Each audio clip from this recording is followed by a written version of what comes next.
Coming up next on Passion Struck. You're making choices in the frequency of shadow, in ego. You're disconnected. And it's a very limited place. It's a very fear-based place. And that's what creates our depression, our struggle, our frustration, our anxiety. And that is the definition of a living hell. But it doesn't have to be that way. It's not supposed to be that way. When you plug in every day to your higher self, to your team and spirit, to your source, whatever you call it, and it becomes a collaboration or a co-creation with this divine energy, you then show up and connect into those frequencies of light. And you make choices from light, which is that aligned place, the place that connects to love and compassion. Welcome to Passion Struck. Hi, I'm your host, John R. Miles, and on the show, we decipher the secrets, tips, and guidance of the world's most inspiring people and turn their wisdom into practical advice for you and those around you. Our mission is to help you unlock the power of intentionality so that you can become the best version of yourself. If you're new to the show, I offer advice and answer listener questions on Fridays. We have long-form interviews the rest of the week with guests ranging from astronauts to authors, CEOs, creators, innovators, scientists, military leaders, visionaries, and athletes. Now, let's go out there and become Passion Struck.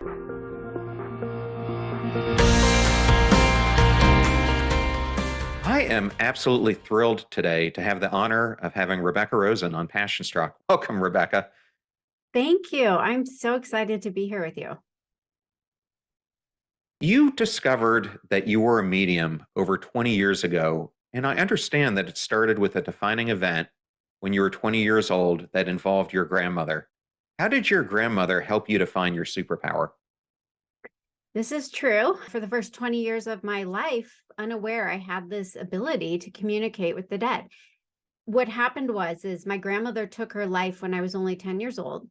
She suffered from a long history of mental illness. I, at 20, was going through my own experience with depression. And it stemmed from my father, my grandmother's son, had attempted suicide. And I was down at the University of Florida in my little bubble. And then all of a sudden back home in Omaha, Nebraska, my family was falling apart. And so the way I dealt with my emotions is I stuffed them with food. So I started sleep eating. And this evolved over a period of about 6 months. And I was out of control. I didn't know what was going on.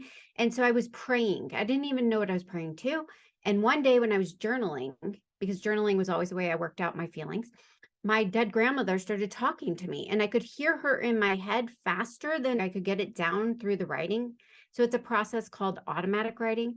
At the time, I had no idea what it was. But for an hour, she said, "Hey, I don't want you to suffer from depression like I did. Let me help you. And I'm here with angels. And I know you don't believe us. So I'm going to give you 3 key things to go ask your father so you know this is me and it's real." Well, sure enough, I ran out of the bookstore, called my dad. He almost fell over because he said the things that I shared with him, nobody knew but him. He was convinced I was connected to her. So bottom line, for 18 months, she gave me a self-help program to heal myself from the inside out. And it worked. And so that was the beginning of my awareness. And from there, I got my degree in advertising. I tried to get a job. I couldn't. And that's where I said, all right, universe, if you want me to share this with other people, bring it to me. And 3 months after starting readings, all of a sudden I got on the cover of this big publication magazine in Detroit, and my career opened up and took off. Well, I'm very sorry about your grandmother, but I love that story and how it involved you going on this 18-month self-introspective journey that led you to unlocking what you're doing today. And I also love that you're a Gator because my own 20-year-old daughter is currently a sophomore at UF, and my fiance Amazing. is a Gator as well. Go Gators. I love it. So I wanted to level set for the audience because some people have different feelings when it comes to the spiritual world. And some people talk about being a psychic and others talk about being a medium. What's the difference? That's a great question. So all mediums are psychic. Not all psychics are mediums. Okay. So psychic is 101. Honestly, we are all psychic. We're all born with that sixth sense. Some of us better at it than others. Some of us were naturally wired. than others. Mediumship is taking it to the next level. It's much more involved, okay? What's happening, psychic ability, you're reading energy telepathically, past, present, future, about someone or something. Mediumship, you're actually relying on outside discarnate energy. So whether it's dead people, pets who have passed on, angels, spirit guides, they download information to and through you. And so it's a much more involved process. Okay, and just going on this, familiarizing the audience with different terms, what's your definition of a spirit and what is a spirit guide? Okay. So a spirit with a capital S in my book, I refer to that as the divine source, God, whatever you want to call it. Spirit with a lowercase s, that is the eternal energetic essence of who we are. Okay. That's the energy that it comes in and out of bodies lifetime after lifetime. So when we leave this physical body, the body dies, but the spirit is what is eternal and lives on and goes into what a lot of us call heaven. And then what was the other question? Oh, spirit guides. Spirit guides, yes. Okay, so before we're born, we all choose an energetic support system to cover us or have our back while we're in this physical earth school, is what I call it. Okay. And it's made up of a team of these spirit guides, angels, departed loved ones. And spirit guides are properly and responsibly trained to help you fulfill your mission, the life assignments you signed up for before you were born, to come in and accomplish that. And these spirit guides make life a lot easier when we believe in it and we call on them. We use them to help us. And I understand there are different types of spirit guides. You gave a couple there. What are some of the ones that would come into our lives, and how do you discover what type of spirit guides that you have? It's a unique process for everybody. The spirit guides range, they meet you where you're at. So some of us have like master senior level guides, very advanced, because we're here to do very big work and we need big guns. Okay. Some of us have more junior level guides because we have less to tackle. Okay. So everybody's different, but these guides, they can empathize with what you've gone through. Okay. And all spirit guides, unlike angels, have lived an earthly existence. So, for example, my grandma Babe, who killed herself, she and I had very similar life lessons. And she had a tremendous amount of regret. And she said, instead of reincarnating and doing it all over again, I'm going to redeem myself or balance my unhealed karma by staying in the spirit world. It took her 10 years to heal and then to responsibly guide me, her granddaughter. And then it was a win because I allowed her in. She helped me because she totally, there's no judgment, compassion, empathy, because she understood how hard life can be. So she became a guide and I helped her evolve and she helped me evolve. So that is how that works. And you mention in the book that spirits communicate through our senses, something that you refer to as a clair. What are some of the different ways that they communicate to us?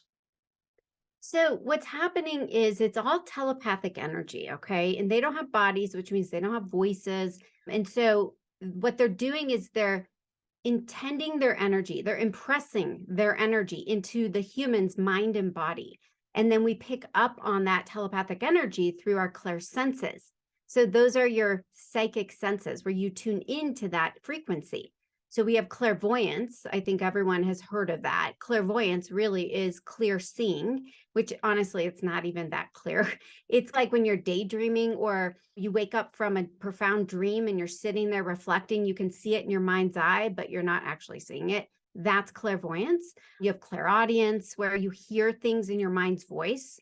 Okay. Clairsentience, you feel things, you get the chills or you get an overwhelming feeling. And claircognizance, that's just you know things. You don't know how, but you have these aha moments. And that's usually spirit dropping that download into your consciousness. Okay. Well, I think that's very helpful. And you mentioned Earth School before. Why do you believe that our existence on Earth is a school of sorts? Well, because it's work, honestly. And you can make it a fun, enjoyable process, even though you have work to do, or it can be a pain and struggle. And you can dread showing up to Earth School each day. but it's all about reframing it. So we are in Earth School because why would we come here if we could just stay in the heavenly realms and do our work there? Because it's always more powerful when you reincarnate into Earth School and heal, clear, and balance the karma, meaning unfinished business that you haven't completed or the work you left undone from other lifetimes. It's always more powerful to do it in the environment in which it was originally created. And the analogy I like to use for people, it's like reading about Italy in a book or looking up stuff online versus literally packing your suitcase and going over to Italy and walking the ground. It's a very different, a much richer experience. Okay. Well, Rebecca, you open up the book, and I'm going to put it right here since I have a copy of it. This great book, What's Your Heaven? 7 Lessons That Heal the Past and Live Fully Now. Congratulations on it. Thank you. But you open up the book by saying that we show up in life with assignments, something that you call soul contracts. In other words, as I understand it, before we're born, we choose the lessons that we need to come in and work on, somewhere in the range of 3 to 5, if I read your book correctly. Can you tell me some examples of soul contracts and what important truths they are meant to teach each of us before we depart this life? Of course. For any of your listeners who are curious, I on my website I have a free quiz people can take to figure out what are your 3 to 5 top life assignments you're working on. It lists the 30 most common that I've heard about over my 25 years of doing this. And basically it's like you have to learn forgiveness or self-worth, self-love, or kindness or generosity or tolerance, okay? There's just 30 basic ones that keep coming up for people. A lot of times these life assignments have been passed down to us by generations before us. Okay. It's intergenerational trauma, baggage. Okay. That's been handed down through our family lineage. And so we all recognize the patterns in our life. Like my family is in scarcity consciousness, always has been. And so we've always had money struggles, right? Or maybe there's worriers. And so everyone's always worrying about something and it's created health issues as a result. So you look at this and the question is, okay, so is that passed down to me and I have just adopted it as my own belief and it's not true for me? Or is that created from me? Is that mine to own? Okay, either way, it's yours to own, but is that my karma from a past life? And so it really can be an uncomfortable process, but the whole point is it's about being honest, taking an honest self inventory and getting real and saying, okay, I can't keep a relationship. Why is that? And then looking at that and owning it instead of projecting and blaming, it's always them. Because at the end of the day, what spirits say is when we pass away, we're fully transparent and we have to be fully accountable for all of our thoughts, words, and deeds in life. You can't blame anyone else because we have free will, free choice every day. So we can choose to show up in Earth School, do our work, learn these contracts and the soul, what we're talking about, these life assignments that oftentimes cripple us. They keep us stuck. And to me, that's the definition of a living hell. And so I called this book, What's Your Heaven? Because you can choose to live in a living hell, whether you're alive or dead, or heaven on earth, here now.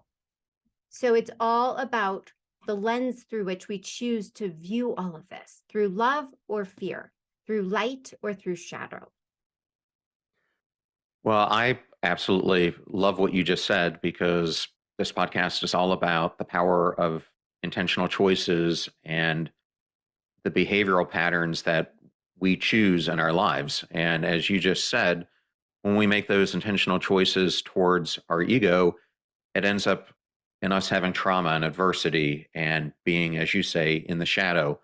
But if we choose to be intentional about following the blueprint that's been given to us, and we take intentional steps on the path to becoming who we are supposed to be, life tends to go in the opposite direction, and you experience happiness and success, wealth, and the other things that go from it.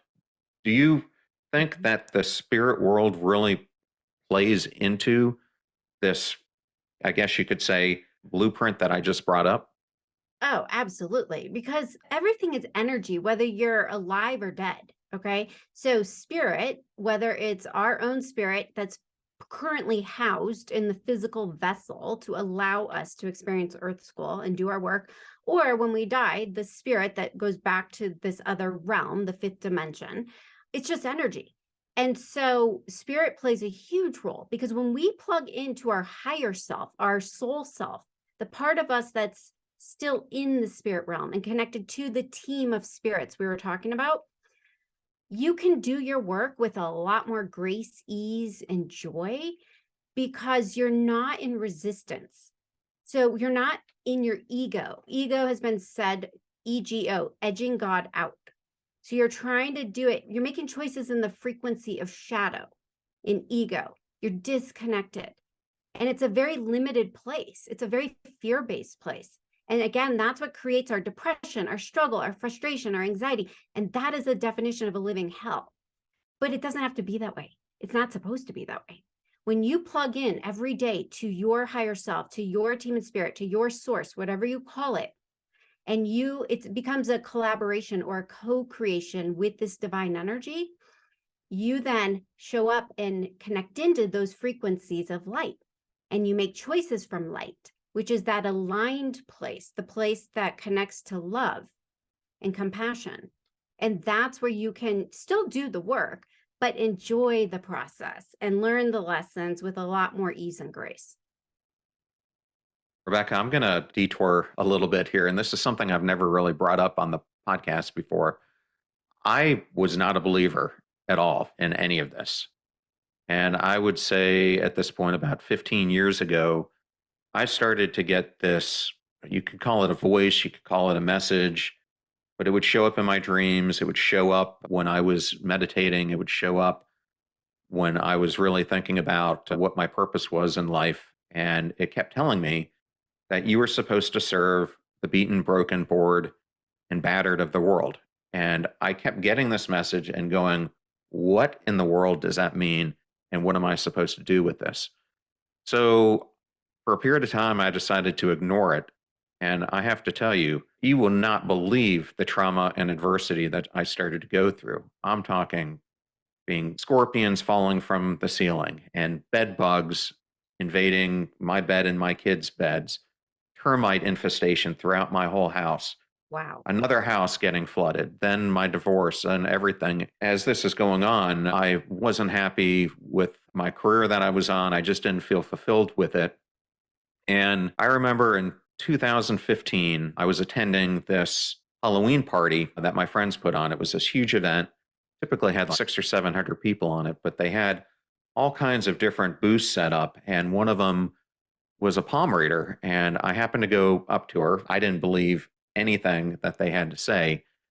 And I remember her looking at my palms and holding them. And then her facial expression completely changed. And she looks at me and she goes, you are supposed to do something extremely important and you're not doing it. And she said, you have so much spirit inside of you and you have so much to teach the world, but you're holding yourself back. And I happened to be with a person I was dating at the time. And she said, the person you're with is just a stepping stone for you meeting the person that you're supposed to be with. But then she went on to say that your spirit guide isn't happy with you.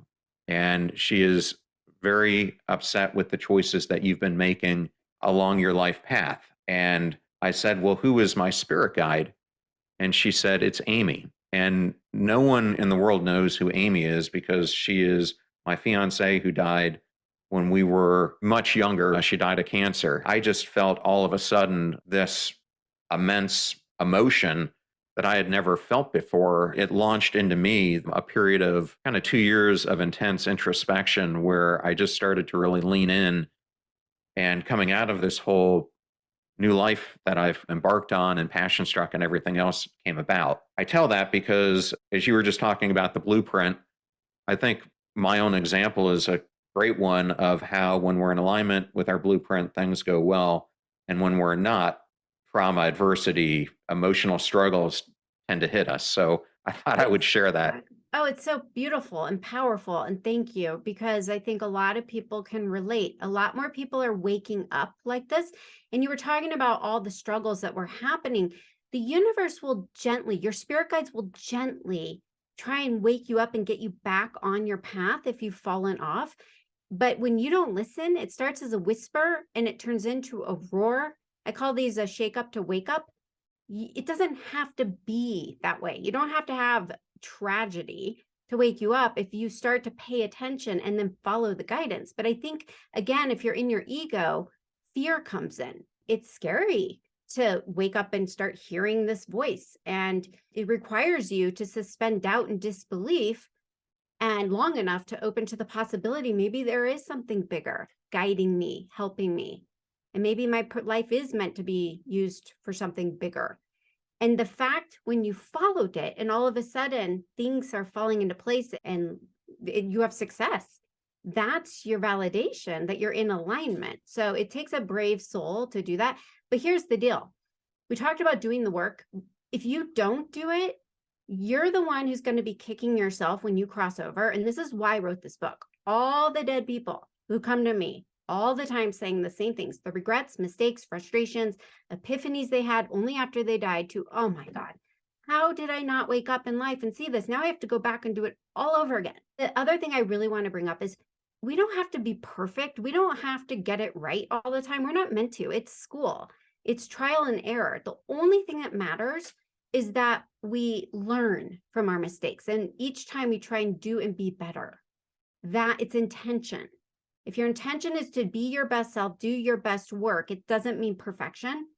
That's what we keep track of, our higher self, okay? And so I think it's important because I think people get afraid, like they go into this, well, what if I fail? As long as your intention is to show up and put your best foot forward, you're succeeding. I know some of my listeners are probably still out there rolling their eyes. And I wanted to have you talk about something else to maybe help them understand this even clearer. I happened to be listening to a podcast episode when I was preparing today between you and your good friend Gabby Bernstein. And the topic of Wayne Dwyer came up about how his soul came back into life to learn forgiveness and self-reliance. He also came up in an interview that I just did with Chris Carr, who happened to share the stage with him multiple times and talks about just how powerful he was. Thinking about this analogy of Earth School and how we don't graduate with our soul's hard-earned diploma. Instead, we continue our work on the other side. I was hoping you could use Wayne Dwyer as an example of his soul journey and why you believe he is still talking to us from the other side. I love that you're bringing this up because Gabby and I were friends and we met in New York socially. We're going out, but also we did the podcast. And 2 days before I went to New York, I had a dream about Wayne. He came to me, which wasn't unusual because I've worked with his family since he died. Synchronistically, they just showed up in my life a few years after his death. And so I feel like I have a very special connection. I have a huge admiration for that man. He's such a master, in my opinion, who walked this land as a teacher for all of us and still is. So he came to me in a dream and Gabby said, Wayne's working with me. Oh my God, Wayne's working with me. And so we both are like, Wayne is working with those of us, call us light workers, way showers, whatever you want. You're one of them, to bring truth to the world. Okay. Wayne was a human, just like all ascended masters. They didn't have it easy. Wayne died ultimately of cancer. Okay. None of us are immune to life's challenges. It doesn't matter how wise we are, how revered we are still spiritual beings going through the human experience, and it's messy and we have our own lessons. I always say sometimes I have it harder than the clients I work with because I'm the guinea pig and I need some street credibility to practice what I preach. So I've had a lot of suicide in my family, a lot of hardships so that I can more credibly, authentically help people because I've been there. Well, same with Wayne, right? He was constantly humble man doing his work for himself, right? He studied the Tao and then he wrote that book, Change Your Thoughts, Change Your Life. He was living that each day and then being a teacher, showing us by example what that looked like. He would do hot yoga all the time. He would meditate all the time. He reflected. So he was our way shower, right? He passed on. Yeah. Did he pass of cancer? He did. And maybe that was from years before. He was born into an orphanage. I'm sure there was a lot of childhood wounds with that, abandonment issues. That disease in our body, especially when we are really young, if it's left undealt with, we don't deal with our shadow, we don't do our trauma work, because a lot of us has trauma, almost everybody. Trauma with the big T, some of us trauma with the little t. If it stays there year after year, 20, 30, 40, 50 years down the road, that disease turns into disease. That's where we get the heart attacks, the cancer, right? All the things, because that's poison.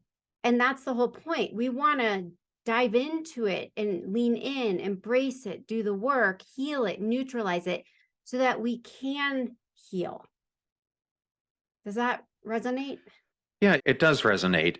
And I think it's an important aspect that we recognize the why behind our struggle.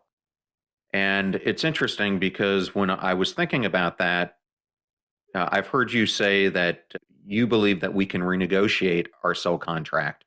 And I was hoping through that lens and what you were just talking about, you could discuss that a little bit.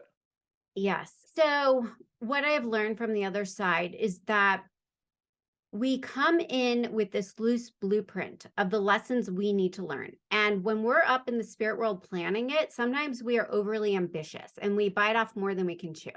And then we get down here like, oh my God, what was I thinking? Was I on drugs when I planned this? Because this is way too much. And so for some, what I've heard is spirit will say, okay, so you can either bring it down a few notches. It doesn't have to be exactly what you set out to do, and just water it down a little so it's doable. Or you can switch gears to change your timeline altogether and say, you know what? No, I don't want to exit at 35 from cancer. I was going to originally. I had that in the cards because there were lessons in that for me and for the people around me. But instead, I want more time. So you bypass that exit point, you heal from the cancer, and you will then journey on until you reach the next exit point. Maybe that next one you negotiate at 72 or 96. There's a rhyme and a reason that the human mind doesn't fully understand, but the soul puts in place for divine reasons. You can, through meditation, through energy healings with maybe a professional, through past life between lives, regression work with a professional, through dreams, you can work with your team and spirit. You are the co-creator. And no soul dies without its own consent on a soul level. Okay. And so if you really feel like you need more time, you want to keep choosing life, or for some souls, they're tired, they're done, and they want to exit. So they speed it up and then they have a heart attack. And that was on a soul level, divinely designed, because they said, you know what? I don't have it in me to complete what I originally signed up for. And that's okay. Because here's the deal. No one judges us but ourselves when we cross over. We have so much love and support from what I call the Council of Elders. It's your team of very evolved guides that help you originally plan that soul contract. And then what will happen is when you go over there, you look at it, you do a life review, and you decide where maybe you could have done better, give yourself credit for everything you did do, and then decide, okay, am I going to reincarnate, and when, and what does that look like, to heal and balance what I left undone? Or am I going to work on the other side and do it here, or both? So, do you believe we reach a maturity level after we've reincarnated a number of times that we eventually do not come back and we stay in the spirit world? That is the hope. Okay, that is the goal. We are here to evolve our consciousness, and we all come in at different levels of consciousness, right? And the idea is to work your way. In the book, I have Dr. David Hawkins. He has a scale of consciousness, and it's all about different emotions that calibrate at different frequencies. And we all have an energy frequency, and we have a set point. And while we all bounce around that scale day to day, just because of the human earthly experience, we have a set point. I like to compare it to a school system, grades K through 12, and then you have college, and then you have post-college, and you have master class and above. So we all fall somewhere on that scale. And the goal with reincarnation is to keep coming back and moving up that scale, or evolving, graduating to the higher grade level. Okay. So that is the point. And the more evolved souls are the ones who are more living in the frequencies that I call heaven: generosity, compassion, kindness, honor, truth, peace, love. I love that you brought up David Hawkins' book because, as I mentioned to you before you came on today, I have my own book coming out in February.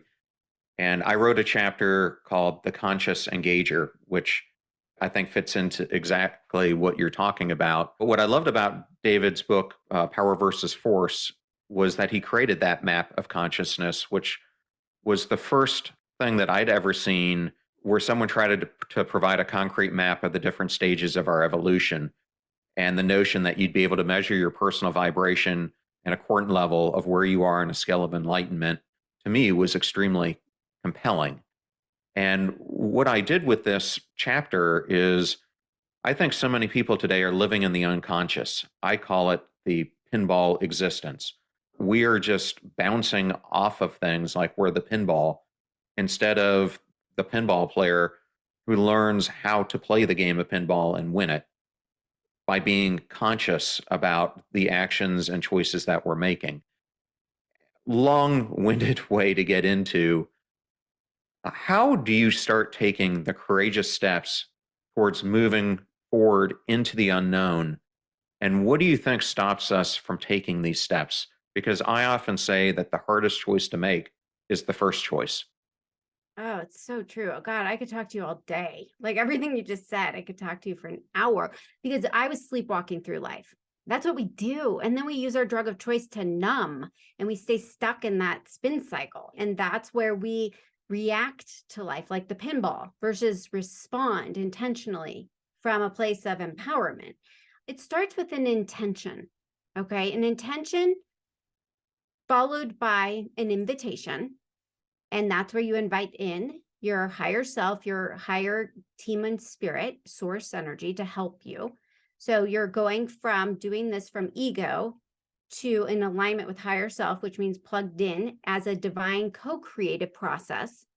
Okay. Recognizing you're far more powerful with that energy working with and through you than on your own.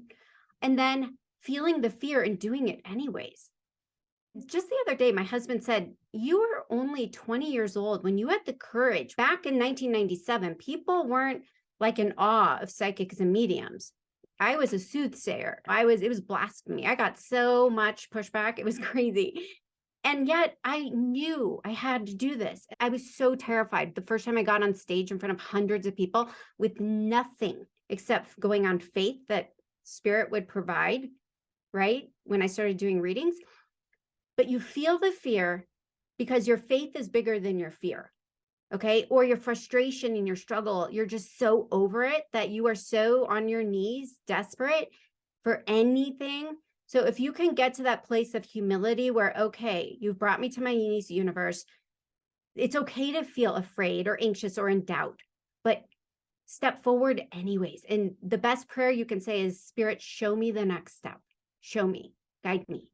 And from there, that's where you have to follow the flow, the synchronicities, the signs. That's how divine intervention comes in. And then you'll start saying, wow, my gosh, that worked. That was a miracle. That was amazing. And that starts to build your faith and trust. Like for me, in the first 4 to 5 years, I was so scared and so doubtful. I still thought I was making it up. And I was doing readings. Now, 25 years later, it's like a firm knowing. It's not even a belief. And I get excited to show people that this is real. And if you just meet spirit halfway and say, I'm scared, or I don't know how, I'm overwhelmed, help me, and then let go, surrender, watch how things start magically showing up. Well, we talked about earlier how they showed up for Wayne Dwyer. I always like to use another example. I've never used it in the context that we're talking about, but that example is President Abraham Lincoln, because what a lot of people don't realize, we hear about him being the best president ever. We hear about that last chapter of his life, but what we don't often hear about is the 90% of his life that happened before that, where He basically went from going to law school, starting to practice law, then became a surveyor, did that for a little bit, tried to run for office, failed, went back and owned a shop, didn't like that either, went back, succeeded, made it to office, but decided he didn't like it, then went to another thing. And during this period of his life, he just self described himself as a piece of driftwood aimlessly going throughout life without any direction or intentional pursuit until that blueprint became clear to him and he followed it, and the rest is history. It's just an example because whether it's him, whether it's Gabby Bernstein, Chris Carr, or someone else, I think oftentimes people see people like these folks and they say, there's no way my life can be like theirs. And what they don't realize is that they were suffering just like people who are listening today are suffering. Chris Carr, when she was 31, got the diagnosis on Valentine's Day that she had terminal stage 4 cancer. Yet she opened up a new blueprint for herself. And 20 years later, look at the amazing things that she's accomplishing, keynoting stages and writing best-selling books. So I just am highlighting these to give people examples of how you can intentionally shape your life from where it is to pursuing where you want it to go. Exactly. I love that. And it lends to one of my chapters in the book. I am here to heal and contribute. And it's exactly what you're saying about Chris Carr and people like that, who you take your struggle, your suffering, the hand you've been dealt, and you find the gift in it and you do the work and then you pay it in forward in service to others. So then you're like, oh, I didn't go through that in vain. And I am here now to use that healing and that light and that good to help others do the same. Being friends with Gabby, her last book, it's amazing. It's my favorite book of hers, Happy Days. She's so authentic, real, and vulnerable in that book about her damage and her life assignments. She and I are a lot alike because we air our dirty laundry, because we feel it's our job to be relatable and to show people we might have superpowers, but we all do in our own ways. We're not above anybody. Like I said earlier, we probably are going through it equal, if not more than most people, so that we can be the light, be the example, and show people the how. I hope this inspires people. Like, at the end of the day, we're all connected. I talk about this in my book. We are all a spark of the divine. That's what we were talking about earlier, that spirit that is eternal. And while we all have different earthly details to our soul contracts, the feelings we go through are very similar. And we're all connected. We're all in this together. So when you can really come together in unity consciousness, talk about evolved consciousness, because 3D, the earth realm, is very separation consciousness. Like it's me against you, it's competition, comparison. More of us are moving into the awareness, the higher consciousness of we're all in this together. It's the unity. How can we help each other to evolve, to grow, to be our best selves? And so I think anyone listening here should be inspired, even if they're struggling. You can turn this around. And we're talking, it goes all the way back to intention and free will choice. Rebecca, one of the things that you often talk about is that we think about things too much through our head and we don't use our heart enough. And this kind of goes counteractive to at least what I was taught.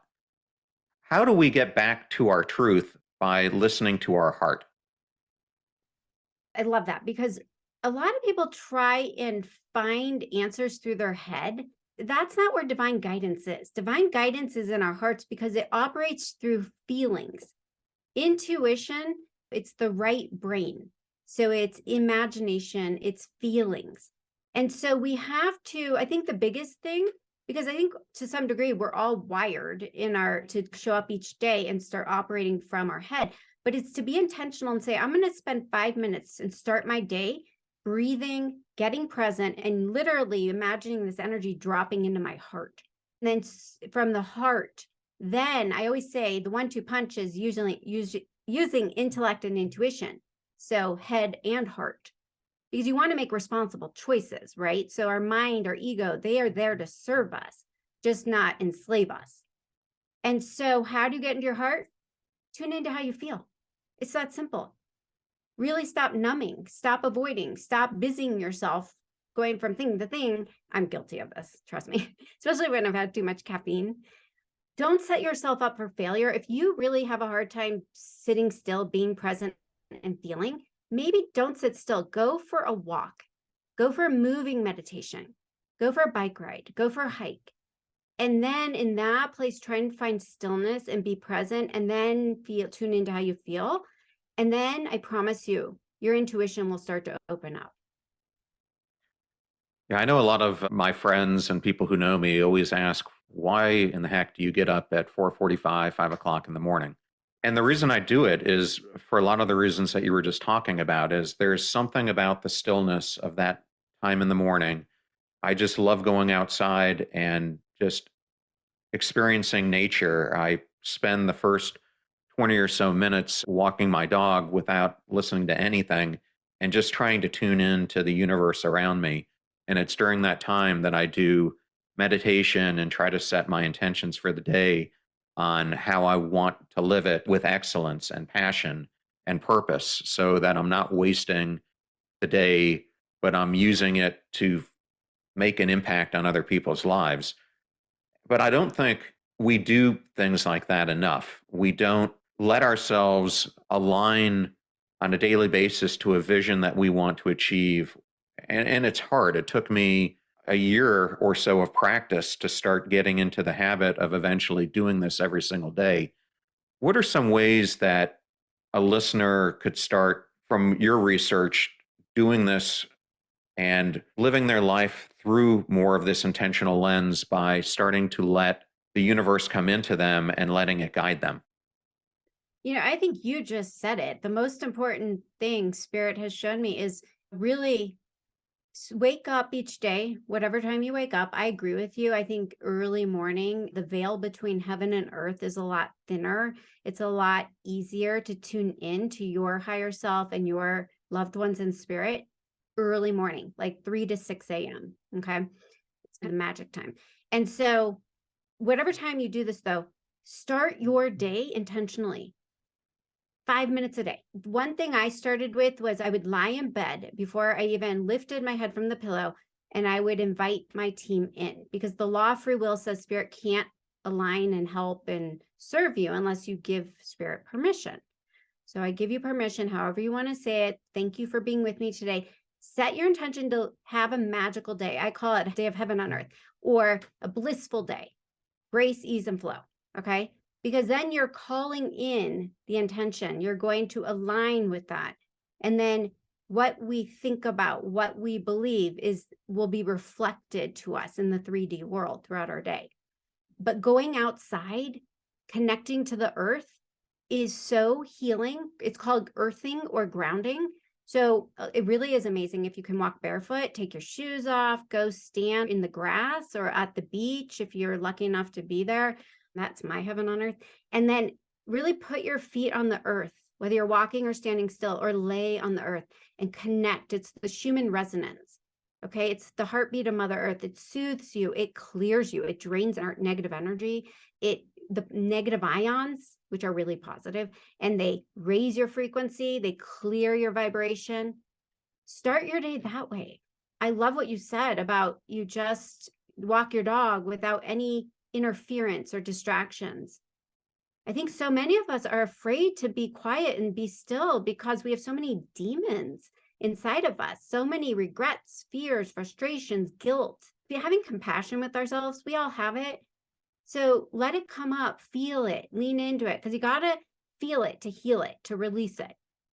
Okay. But once you get past that, then you feel freedom, and then you want to wake up each day and live your life this way, because you realize it feels so much better. And I just was hoping you could touch on something else really quick. You suggest in chapter 8 that we need to pick a study partner. What mistakes do people often make in this regard? Well, when I say pick a study partner, it means we are all in relationships with each other to learn important lessons and teach important lessons. And that's part of the soul contracts. Okay. So whether it's your immediate family members or a soulmate, a romantic love affair, a best friend, I think sometimes what happens is that we pick the wrong partners, sometimes out of ego, or we stay too long. People are in your life for a reason, a season, or a lifetime. So for example, the idea of marriage is you get married, you stay married till death do your part. For some people, that is true. For other people, it's only supposed to be until you finish your work together. And then when you overstay your welcome, let's say you were married and after 13 years, you're complete, but the shoulds in your mind, you need to stay married. That's what a good, person does. But you're miserable. Your kids are suffering. That's where we get in our own way, become our own worst enemy, because the idea is you're then supposed to free each other up to move on to a new set of lessons, new experiences with new soulmates to keep growing and evolving. So I think where we trip ourselves up is the shoulds. Okay. And Rebecca, the last thing I'd like to ask is if someone would like to learn more about you, obviously I'm going to have the book all over the show notes, but where is the best place for them to contact you and learn more about your work? Yeah, of course. RebeccaRosen.com. That is my website. That houses everything. They can find the book there. I have a podcast, small, medium, at large. My hashtag for social media is @medium Rebecca Rosen. So I'm all over the place and intentionally. I'm a teacher, just like you. We're here to be the light, to spread the light, and to inspire others. Well, Rebecca, thank you so much for joining today. It was such a fun conversation.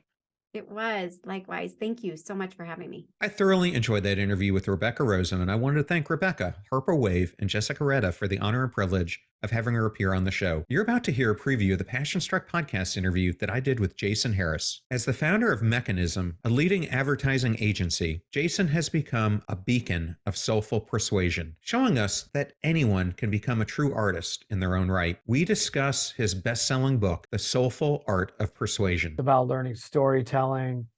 It's understanding your values, writing down those values, expressing to people who you are and what you believe in. And that allows you to stand out in this world where we're all persuading every day, whether we like it or not, personally and for our business. You've got to stand out. And if you don't stand out, you're not going to get noticed. And so it's up to you to determine and really know yourself and talk about it. But what really works in persuasion is standing out and knowing yourself and really being an original. The fee for this show is that you share it with family or friends when you find something useful or interesting. If you know someone who's really into the spiritual connection world, then definitely share today's episode with Rebecca Rosen with them. The greatest compliment that you can give us is to share the show with those that you love and care about. In the meantime, do your best to apply what you hear on the show so that you can live what you listen. And until next time, go out there and become passion struck.